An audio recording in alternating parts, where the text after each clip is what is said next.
I'm going to play this one. While we're waiting for everyone, guys, I hope you can be energized with this music that we're going to be playing for you.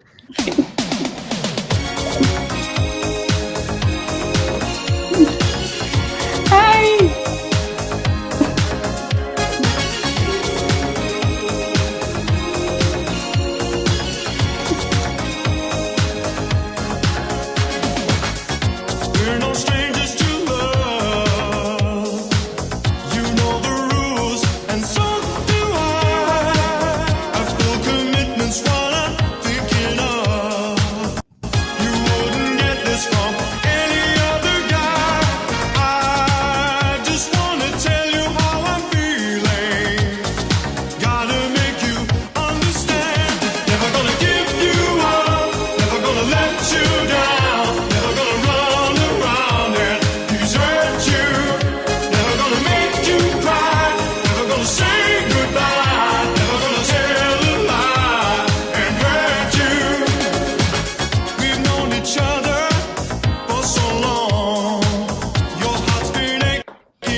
That's enough of a ghastly right there. And since people are piling in, again, we want to thank you guys for participating here in this session.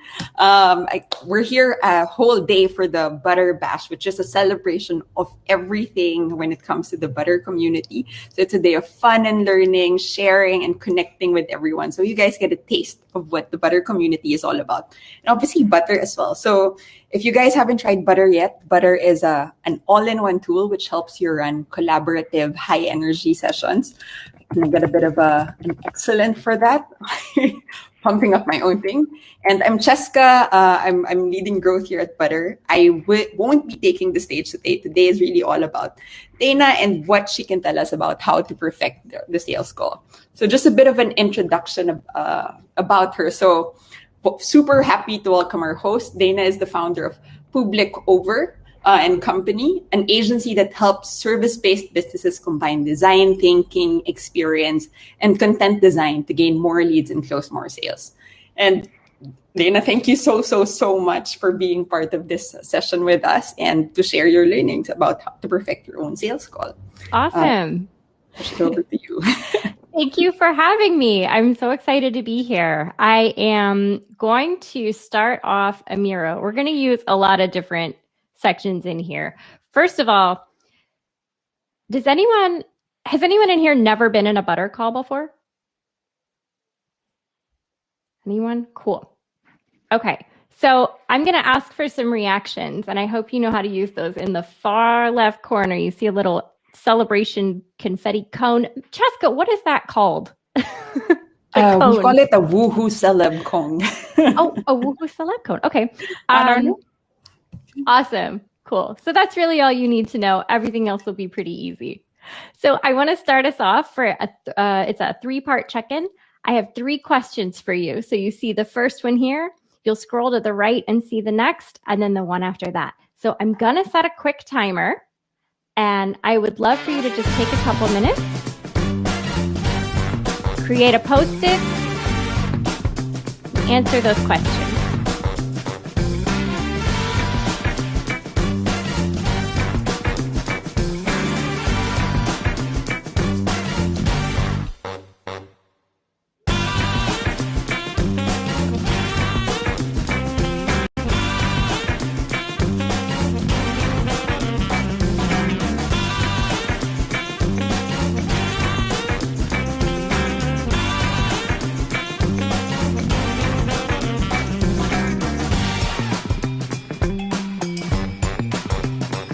And if you're done early, you can just check that I'm done indicator on the timer down there.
look, a lot of us are finishing up here. If you're done, just hit that I'm done button so I know here we are. Awesome.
All right, I'm going to go ahead and end this early.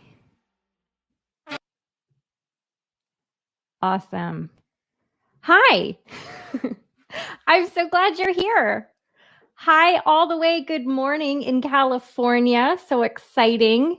See some East Coast US people. That's where I'm from, but that's not where I am. I'm from North Carolina. I see a Tennessee neighbor over there. I'm here in Hamburg, Germany now. I've been here almost a year, which seems crazy because most of that was in lockdown. So it still feels like I just got here.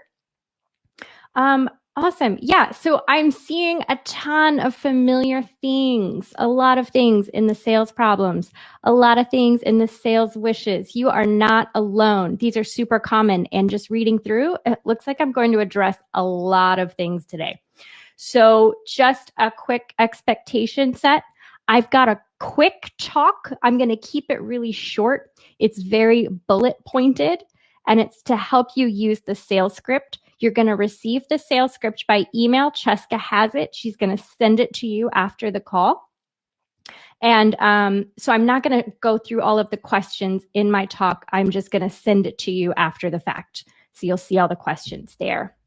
And then I really want to leave time for a generous Q&A because I want us to spend this time we have together to maybe solve some of your sales problems and give you as much value as possible. So, reaction, thumbs up. Does that sound good? Cool. Okay. So I'm closing the Miro now. I hope you're done with your novels and writing. You might see it again. We'll see.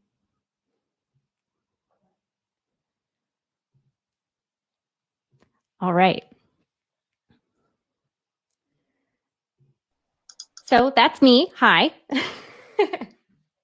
And we're going to talk about how to facilitate the perfect sales call. I realized I do need my keyboard to advance the slides.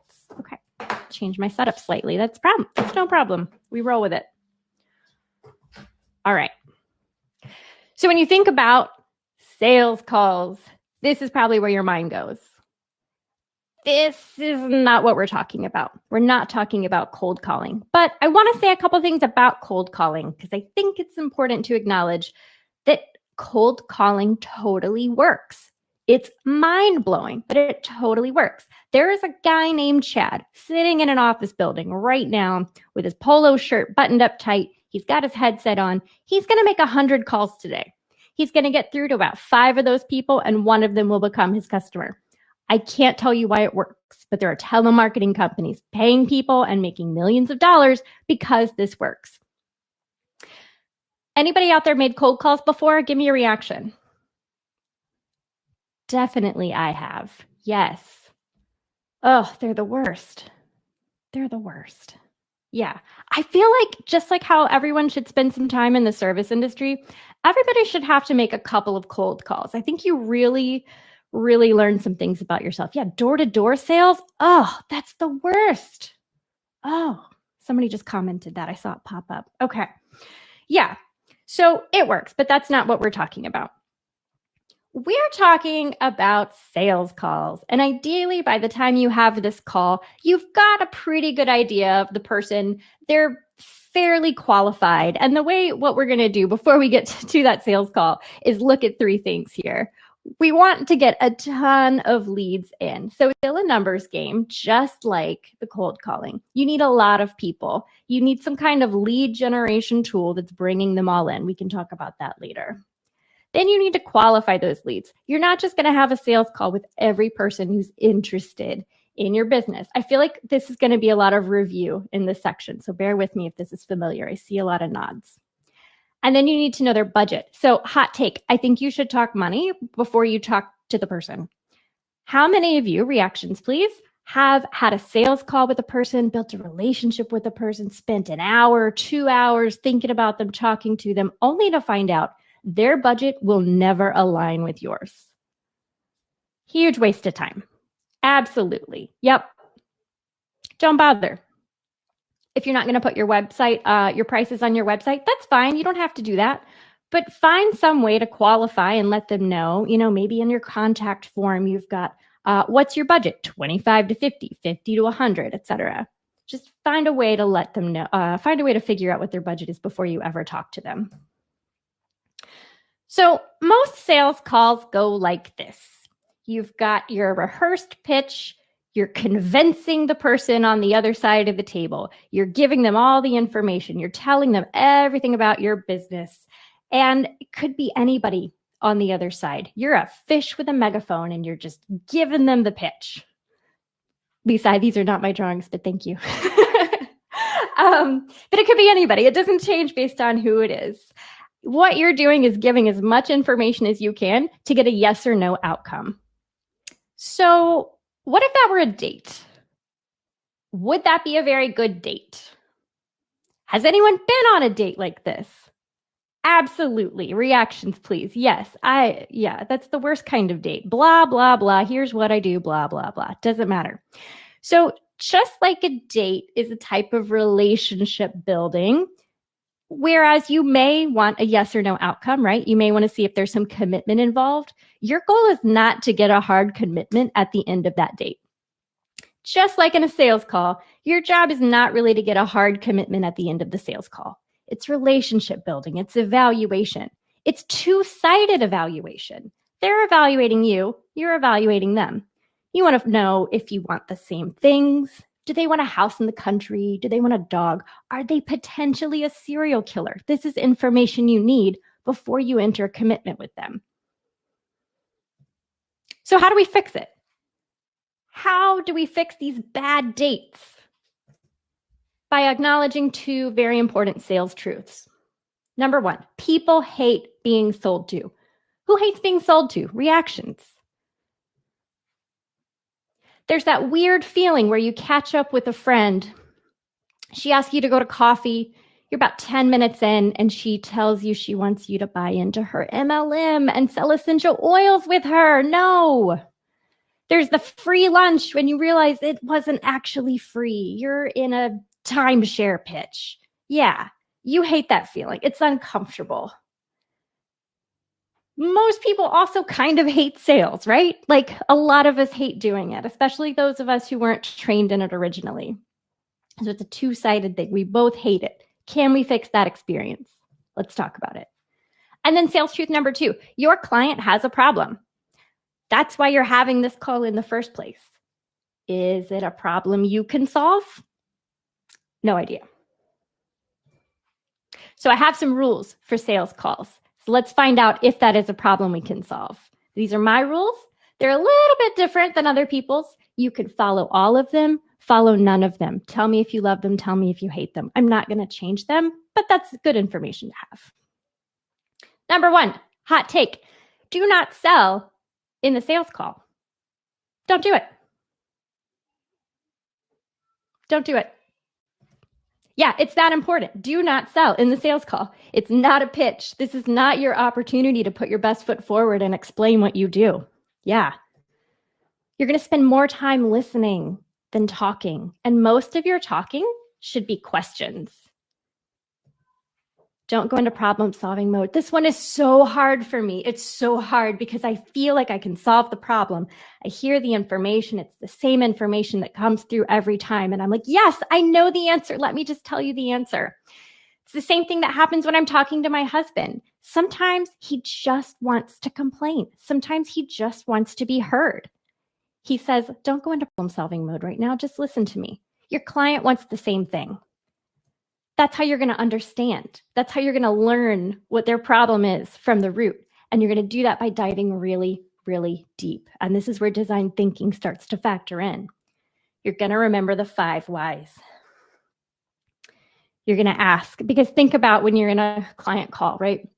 And they say, I think the problem is that we have too many young engineers. You say, okay, why? Why do you think you have too many young engineers? So that's one why. Well, all the old engineers quit. Okay. Why did all the old engineers quit? Because they wanted more flexibility in their jobs. Why did they want more flexibility in their jobs? Well, and then you see that it's not actually a hiring problem. It's not that you need to hire more older engineers. It's now a culture problem. It's something that needs to be solved. It's completely different. And if you had just accepted their first answer, you would never have gotten there. You have to have room for these questions, room for these conversations. I don't know why I still have to put this on here. Come on, people. Start and end on time. Can't stress that enough. And then be a human. Be a human. You're a human building a relationship with the other human. You're the fish. You're not a fish with a megaphone. You're a human with a human, not a robot. You can't automate this stuff. You can't replace human interactions. You knew it would come back around. It's right there. Just don't do it. There's time for that. So I'm going to go through my script, but I want to tell you a couple of things before we get there. It's a script. It's a lot of questions. If you took my script and read it on a sales call, it would be a horrible sales call. It would be a bad date. You want to use your own words. It's written in my words. You're going to do it. You're not going to sound as good as me. It's not going to work. No, but you can't use my words. You have to use your own unique words. And they're just talking points. They're not, it's not something you should follow line by line by line. In fact, if you find that it becomes less of a conversation and more of an interview, you're going to want to pull that back a little bit and make it more conversational. It's something to watch. And then lastly, you want to practice this on people. Excuse me, one second. Okay. Somebody's outside. Yeah, so you want to practice on people. So when I used to have to cold call, I was working for a product-based startup, and I had this list of leads I had to call. And even like if I'd been making calls the day before, the next day what I would do is organize my list. And I would want the people I was really excited to talk to, the most promising leads, I would put them toward the bottom of the list because I knew I would get better and better and better as I moved down the list. So you want to put the people that probably aren't a good fit up at the top. You also want to practice on some friends, people who know you, people who can give you really good feedback, because you're going to get better and it's going to sound more natural the more you do it. And then finally, just be curious. You know what the questions are, but you want to be genuinely interested in the answers. And that's where the design thinking component starts to come in again, because you're going to fall in love with your customer. The way IDEO says you'll fall in love with your user. We'll get back to that in a little bit. So in the script, the welcome. Act 1, you're going to start with a greeting. You're going to say, hey, how are you? I'm a human. You're a human. Let me share some information about myself. This is your opportunity to humanize yourself and to share some details. You don't have to tell them your personal life story, but say, hey, I got to tell you, it's been really hard being in lockdown with kids. You're humanized. Perfect. That's sufficient. Move on. Check. And that's where it becomes robotic, right? So then what you're going to do is kind of align your expectations. You're going to let them know what to expect in this call. Here's where I say, okay, well, I'm going to spend just a few minutes asking you some questions. Those questions are going to help me just align and make sure that we have a good proposal that we can send you. And then I'll follow up with that later. I'll also give you some time at the end to to ask any questions. So just kind of like set the agenda for the call. And then elevator pitch. But really, I want to take the word pitch out of this because this is not your pitch opportunity. This is just your 1 to 2 sentence, hey, this is who I am and this is why we're talking, if that makes sense. So just kind of introduce yourself and a little bit about what you do, a little bit about what your company does. And that's it. If it takes more than like 20 words, you're doing it wrong. So then we move into the deep dive, and this is really the meat of that conversation. So you're going to ask your what, your how, your why not. But actually, I want to go back a second because when you go from that elevator pitch into the deep dive, you need a little bit of a transition there. You don't just say, I'm Dana and this is my company and this is what I do. Now, tell me about your problem. You got to kind of ease in a little bit. So a good transitional statement would be something like, enough about me, let's talk about you. You could be a little more formal and say, no, I'd really love to understand what's happening in your company. So I'm going to just start asking a couple of questions. Just however you do it, just make sure that there's a little bit of, one of my facilitator friends likes to say lubrication. Lily, we were talking about her earlier. Yeah, you just want to like lube them up a little bit before you slide in there. Yeah, it's horrible. I know. It's very uncomfortable. So then we go into our questions. What's going on? How? Why? Why not? Why hasn't it? What's not going on? It's just your regular journalism questions. Because you're going to try to understand. This is where you start to dive deeper. You're using your 5 whys. Why do you think that is? What do you think the problem is? Why are you trying to solve this problem now? What hasn't worked? What have you already tried? And that kind of leads into a really cool section for you to learn your competition. So competition is not exactly people who are selling what you're selling. It's not that they're probably interviewing a lot of Danas trying to pick which one has the best service. Your competition is really whatever they would spend money on that isn't you. So figure it out. If they don't go with this thing you're selling them, what are they going to buy? Are they going to buy a new website? Are they going to hire someone? What's the alternative? Because that's your competition. And then here's my favorite question. This question gets the most interesting answers. Are there any possible consequences to solving this problem? It really makes people think. I had one person she sat there for a second and then she was like, I think if this problem were solved, I wouldn't have a job anymore. So that's really interesting to know. I just really like that question. I like to see where it goes. And then the closeout. We're just going to talk about goals and success metrics. We want to know, what does mission accomplished look like? What does project complete look like? How will we know when we're done with this thing? How will we know we did it right? You're also going to want to dive deep and understand their approval process and their decision makers, because you've got to get in there. You got to know how you are going to work this thing up the ladder to the head honchos, get your proposal signed off, get that invoice in your hands. You need to know that process. And then you got to answer their questions too. And you should write down every question they ask, which leads me to, oh wait, I'm skipping a part here. Write down every question they ask. And then you're going to give them the next steps, which are, there we go, any one of these things. You might do a scoping workshop to work on your proposals. You might just send a proposal if your services are relatively productized, if they're not custom. You could book a meeting with the decision makers, or the alternative, if it's not a good fit.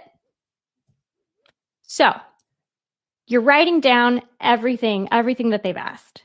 And that's because you're going to record or take really good notes. That stuff is going to be important later. You're also really focused on having a good conversation over delivering the scripts. Even if you don't get to ask all the questions, even if there are questions you really wanted to ask and you didn't get to, make sure that you had a good conversation above all. People will always remember how you made them feel. That's a Maya Angelou quote, and it's really, really, really important. It's really true. I have people who I built relationships with who weren't a good fit, but we had a good call. We had another good call a year later. We had another good call a year later. And then they turn into a huge client when the time is right. It's relationships. It's not about what I was selling. and then be clear on those next steps. They need to know what's going to happen when they hang up the phone or leave the Zoom, I guess, shut the laptop, whatever it is. They need to know what's going to happen next. It's a relationships game. Your offering doesn't really matter. Obviously, you want to solve their problem. But like in my example I was telling you with this long-term friend, client person, if you've sold them on you, what you're selling them doesn't matter. They'll figure out a way to bring you in, even if they don't know it yet. They'll figure it out. Okay, so I'm going to pause for a second here, because I know when you saw the description of this workshop, you said, we're going to hack sales using design thinking. And I've dropped a couple of little seeds along the way. Those of you who are really familiar with design thinking, you've already figured it out. You've cracked the code. But if you look at this design thinking process, you've got empathize, define, ideate, prototype, test. You can use all of the stuff in your sales calls to go through this process. Just treat your sales calls like research. Instead of doing your research, I don't know, every couple of years, maybe shorter term if you're a smaller business, updating those personas maybe every 4 years, you're having a research call every single day. Your stuff stays really updated. You are really close to your customer. And if you're not having a sales call every single day, we need to talk about your lead generation. So just plant that seed for later. You want to understand why they buy, and it's just as important to understand why they don't buy. I've learned so much from the people who didn't buy from me, even though they were a good fit. I've used that to grow and to learn. That's so important. And you're only going to understand that if you have another conversation with them. You're going to use that research. That's going to drive your communications. It's going to drive even your service description. Nisha, we were talking about this literally 2 months ago. Yeah, exactly. They're going to give you all of the information you need to do all of your marketing and sales strategy. Because here's why. If you're feeling kind of sick, you have a problem, right, in your body. Are you going to Google cancer? Even though no matter what you Google, Mayo Clinic is going to say it's cancer. Just forget that for a second. Are you going to Google heart attack? Probably not. You're going to Google your symptoms. You're not Googling the cure, the diagnosis. You're Googling the symptoms. And that's what your client is doing too. So listen to the way that they diagnose their own problem. Think about when you ask them that question. What do you think the problem is? Take their exact words, write those words down, record them. Instead, and I think what we tend to do, because we're experts and we understand the real problem, we know what's going on, we write down our interpretation of what they're saying. We're not writing down what they're exactly saying. So when we go to sell it to them, we're selling the interpretation. We're selling what we know to be the solution. We're not selling the way that they describe the problem they're having. And that's where there's a disconnect. If our marketing, if our services are designed based on that empathy and that understanding, based on that research and that iteration, they're giving you that information. You know exactly how they're going to describe it. You can use that back to them and they say, I do have a headache. You're right. What do I do? You're giving them the information to come back to you. And that's your marketing language. So if you think about, you're trying to sell a design sprint, right? And in 2017, that was easy because everybody wanted one. But in 2021, it's a little difficult. So what a lot of people do is they sell team alignment or product strategy. But the teams aren't looking for team alignment because they don't know that's what their problem is. They know their problem is poor team communication, delayed project timelines, difficulty in formulating decisions as a team, etc. So what you're going to do is connect to them through that language. Doesn't matter what you call it. You can call it a design sprint. You can call it a decision jam. You can call it a party thing. I don't know. I don't write the names, but call it whatever you want. As long as you're selling the solution, you're selling their symptoms to them, You're making them feel heard.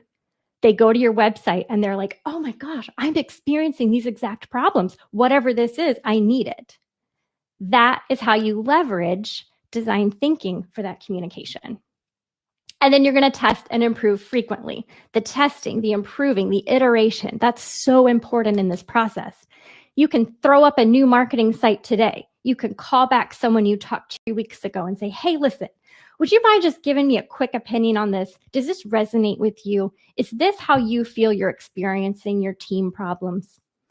People want to help generally, and they love being a part of things. And if they don't, that's fine. Find other people. But don't forget to test and don't forget to improve. If you haven't revisited your website copy in 6 months, you're overdue. I wish a website was a set it and forget it thing. It is not. Yeah, it takes a lot of time. So anyway, I call this process sales experience design, and that is what I'm selling at Public Over & Co. That's what I do. And so I want you to ask me all the questions about how it works, because you can absolutely DIY it from everything I just told you. That is the secret sauce. So I want you to use the Q. That's the little finger raised icon in the left. Jump in line, ask me your questions. And just in case we start to run tight on time, if you want to write your question down in the Miro, what I'll do is share the link to the Miro and I'll answer your question on a sticky note next to it. That's if we run out of time. But I talk really fast, so I feel like we probably won't. And we're right on time, actually. This is amazing. We are. Thank you so much for sharing those, Dana. I was also taking down notes because there's a lot of interesting things there. And guys, feel free to pop in the queue if you have any questions. I'll put Dana on spotlight. I also know a couple FAQs I can kick us off with if no one is ready.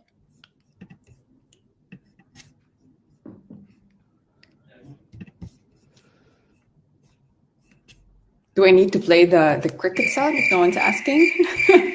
Did I answer all of your questions? Is that what happened? For me, actually, yeah. Okay. Cheska has a question. Let's go with Kat first. Okay, Kat. You said in the presentation at some point, I'll come back to leads. Tell us more. Great question. Yeah, that is in the longer version of this talk. I didn't realize I cut it out until just now. Thank you. Yeah, so with lead generation, what I tend to do is take the questions that I get asked over and over and over again, the questions in my sales call, the questions I get by email. And what I'll do is take that content and turn it into either a webinar or an article or a white paper using that same language, using their problem space language, how they describe their symptoms, give that back to them as some kind of email capture funnel filler. So what can you tell me what your business is? Yeah, I help facilitators design workshops by adding fun and play and games and stuff like that. Oh, perfect. Okay, cool. So what is your and I know I'm putting you super on the spot right now. So if you want to jump out, I totally understand. What is the question you get asked most frequently by your prospects? I don't know. It's fine. Right on the spotlight. Yep. Sorry about that. That's quite all right. I know some of the problems they have, but what are those? That it's lonely, that it's hard to come up with ideas on your own, and they need like a second head and brain. Yeah. Oh, that's nice. Because I just felt that. Because I used to be just a facilitator, not just a facilitator. You know what I'm saying. Yeah, I used to facilitate. Yeah. So is that kind of the headline on your website? No. That's okay. I have a headline on my website. Okay. I would put that language somewhere really use high. that. I use that in probably some of my marketing and some social media posts and stuff. You see what I did? I went right into problem solving mode. I did it. Yeah. Awesome, Kat. Thank you. Thank Did I you. answer your question? Yeah, thanks. Cool. Did the queue empty out because nobody wants me to put them in the spot again? Maybe I will ask my question. Yes. More of like, it's a bit related to her question, but more of how do you make, like, sales calls is one, but how do you make sure that it scales much faster? Because I think for me that's one challenge. I think our product, but getting leads much quicker through the funnel is a question for us. Yeah, and product is slightly different, but the only way you can scale product sales is really to hire salespeople, even though I tend to discourage people from hiring salespeople until a certain point. Yeah. Yeah, and that's part of a much longer conversation. But I think people believe that hiring a salesperson will solve their sales problem. But if the only reason you need to hire a salesperson is if your calendar is full of sales calls and you literally can't take them all. That's the only reason you should hire a salesperson. Okay. Have you done any hacks on how you can also manage your own sales calls? Like, for example, if you're super backlogged already on leads, how do you manage it? So if you have too many leads to follow up on? Yes. Then you need help. Yeah. Yeah. It's a great problem to have. But I think if you have too many leads, what's the close rate of those leads? Do you have a guess? I'm just thinking back to my agency days. This was back in Asia. We were getting a lot of like two sales points inbound, and then also direct calls from like client. I'd say close rate would be from call to winning the pitch around 15%, because we're also selling a service. I see. Okay. Yeah. Yeah. So I think that's a matter of qualifying. So if you have too many leads coming in, but you realize they're not really quality leads, it could be that the lead generation tool doesn't speak to your actual customer. This is a mistake I actually made with myself. So I thought I had this really cool high value thing. And I said, well, obviously my customer would want this. I put it out there. I got about 9,000 emails. It was amazing. I'm exaggerating. It was probably like 900. Wow. No, it was a lot of emails. Okay. It was just a lot, believe me. And so I followed up on all of them. Zero sales. Because what I'd done is assumed I knew what my customer wanted. I made the same mistake we all make, right?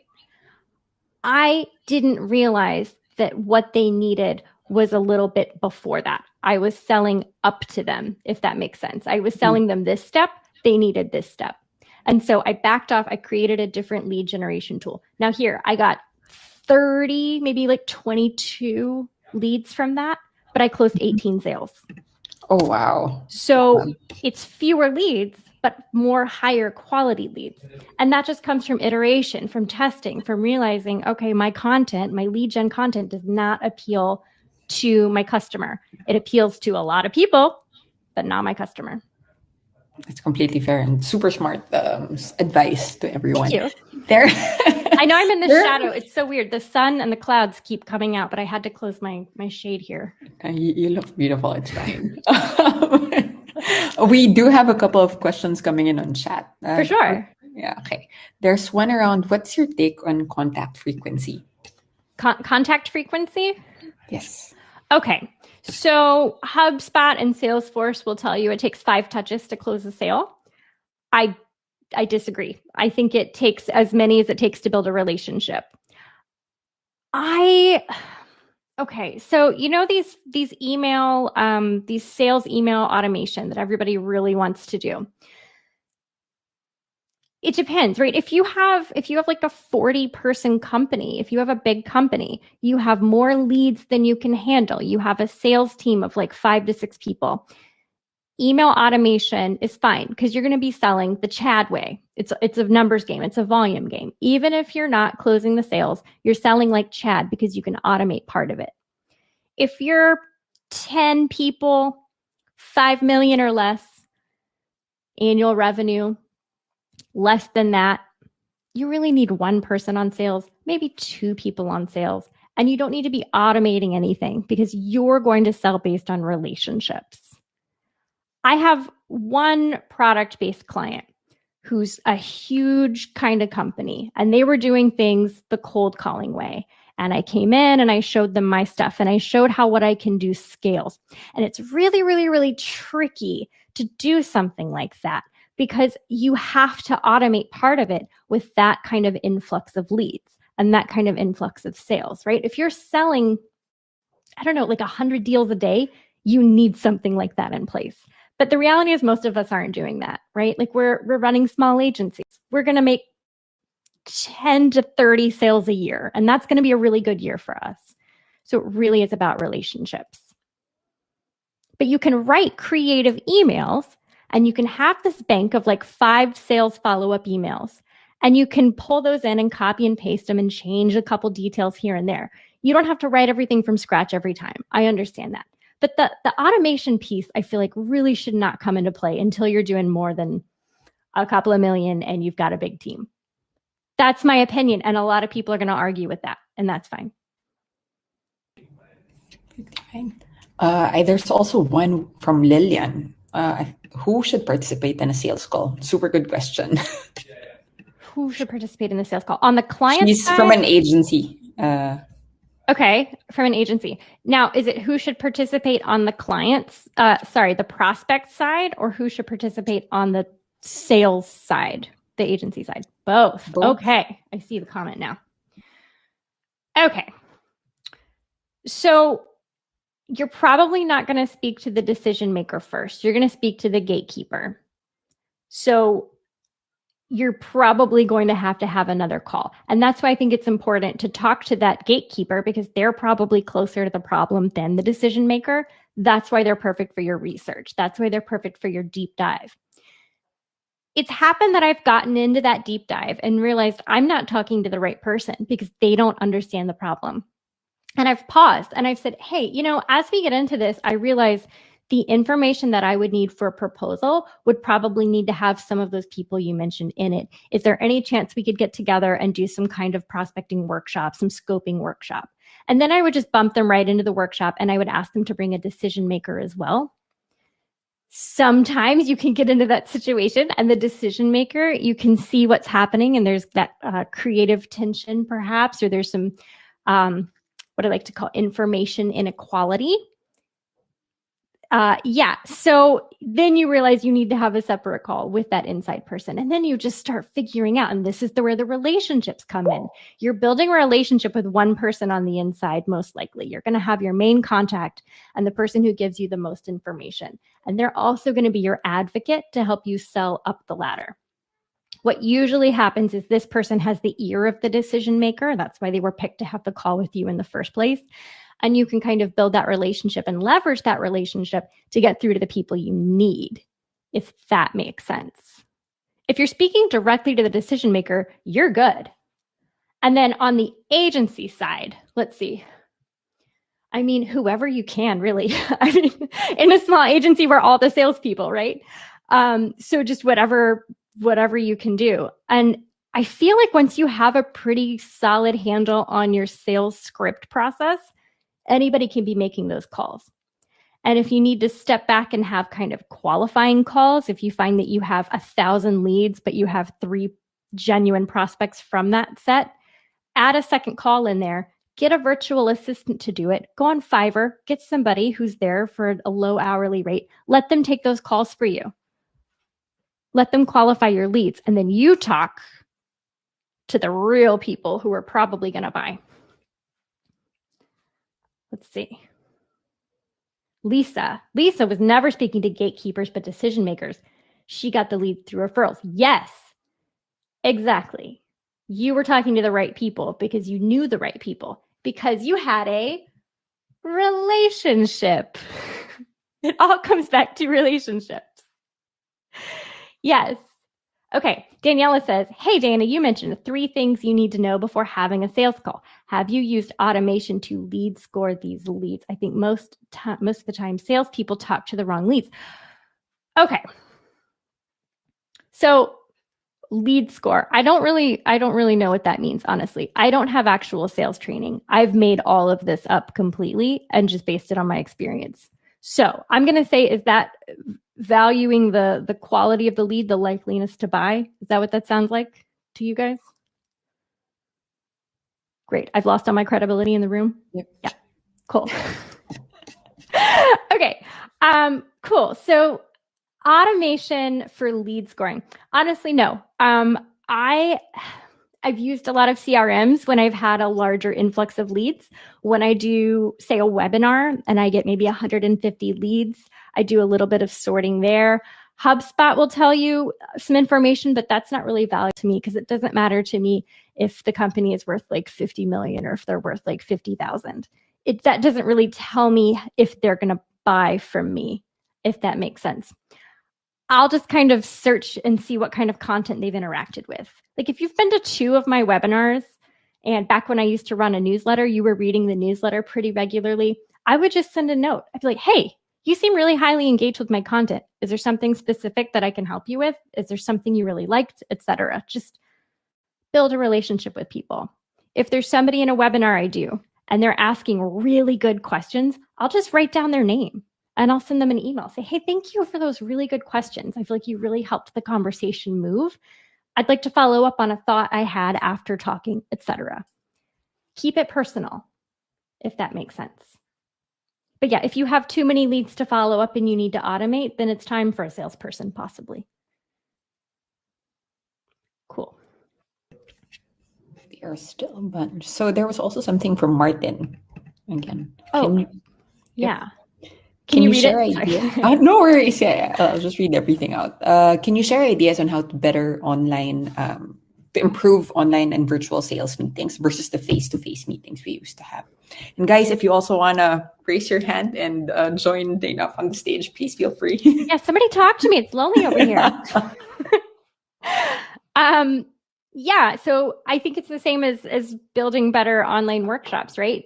Although I think with calls specifically, this is something I was saying, I think about this time last year. People are really tired of being on Zoom and potentially Butter as well, no offense. We're tired of being on video. It's exhausting. We're on it all day. Just call us. Let's talk on the phone. When is the last time you had a phone conversation and you just like walked around, talked on the phone, thought your thoughts, etc.? I think it makes such a difference and it's refreshing. People appreciate that. So that's kind of an idea. I mean, I use Butter and sometimes Miro.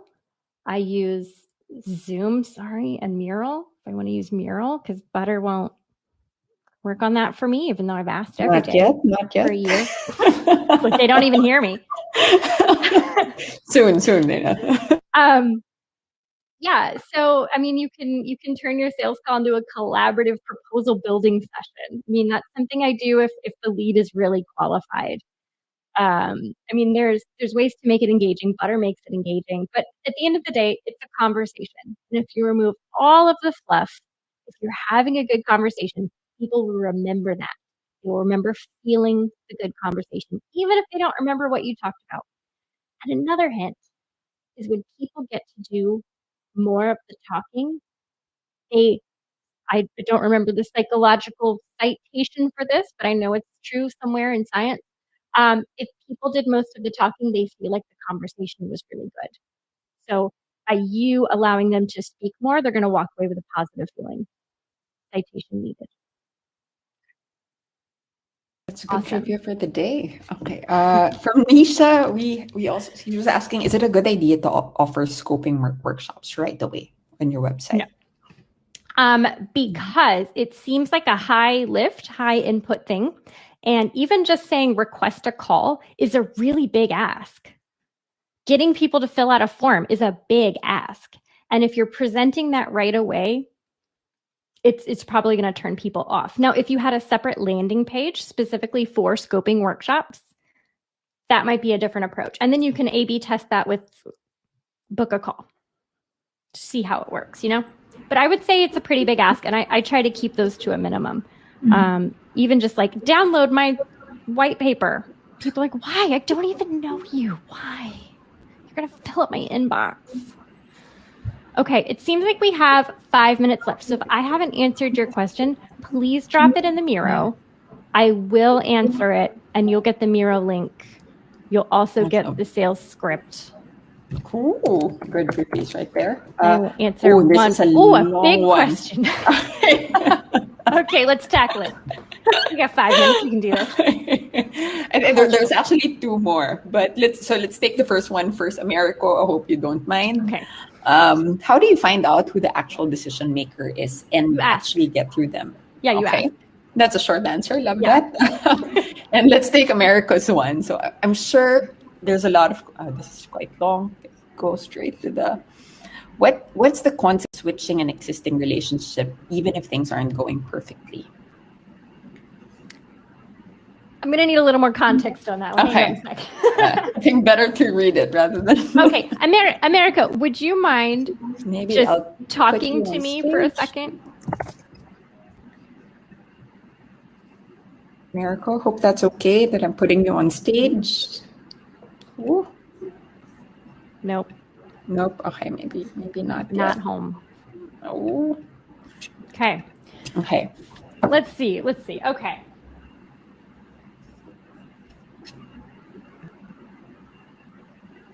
Switching a relationship doesn't happen because you I think he is asking now. America, now we can hear you.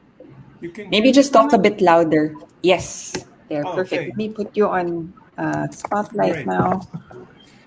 My point is this, Dana. Your presentation is great. It's very well shaped, I will say. But in real mode, that hardly works.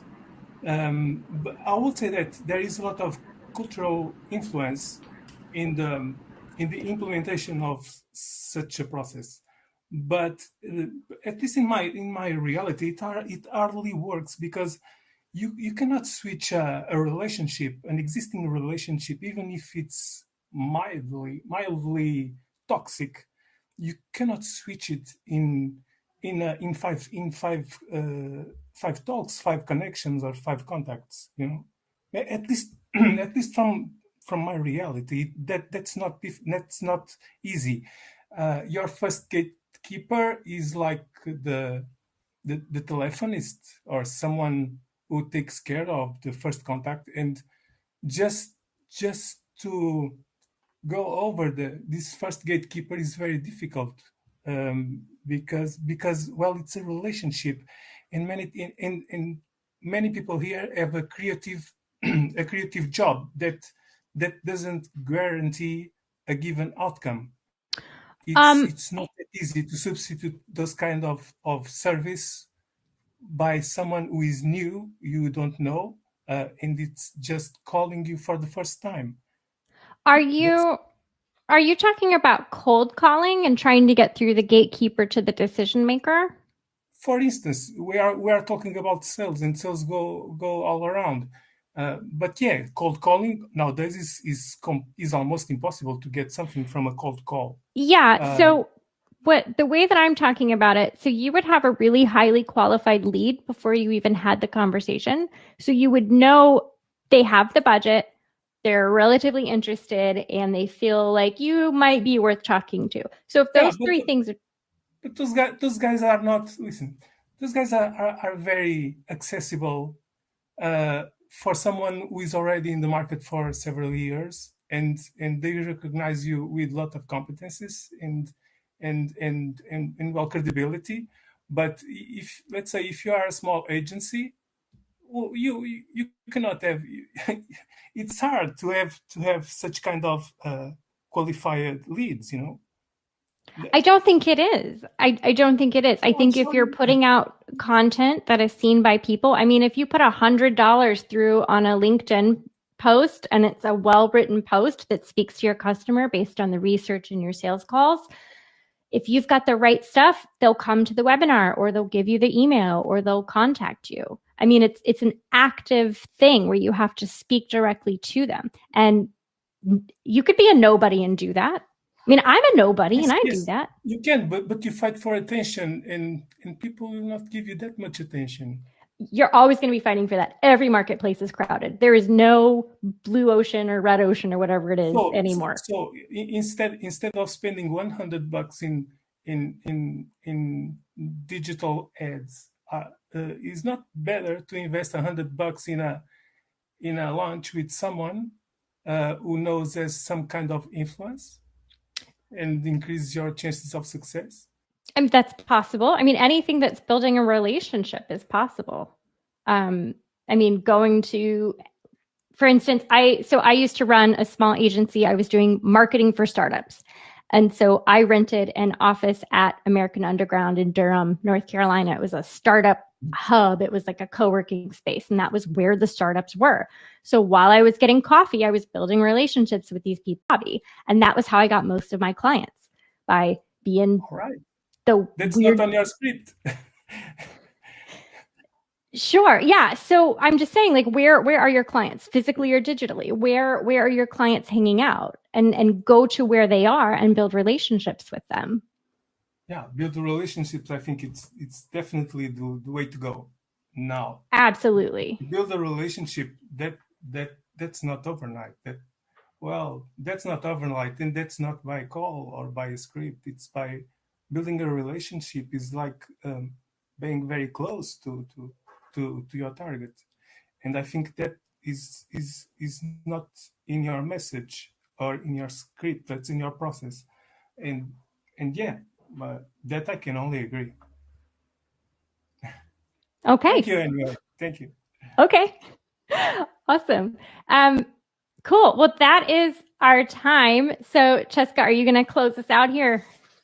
Yeah, I think thank you so much for the brilliant questions and all the discussions, especially. I think it's good that everyone's also getting into the question mode, because it's the only way that we can all learn, especially from you, Dana. And thank you so much for everything that you've shared. There were a lot of really good tips there, and I hope everyone's sales calls will be improved after this. We will be sharing Dana's materials over email later. Or tomorrow. I hope you guys don't mind. And if you guys want to join in on some of our other sessions, there are a couple of other happening throughout the day. I will be dropping them on chat now.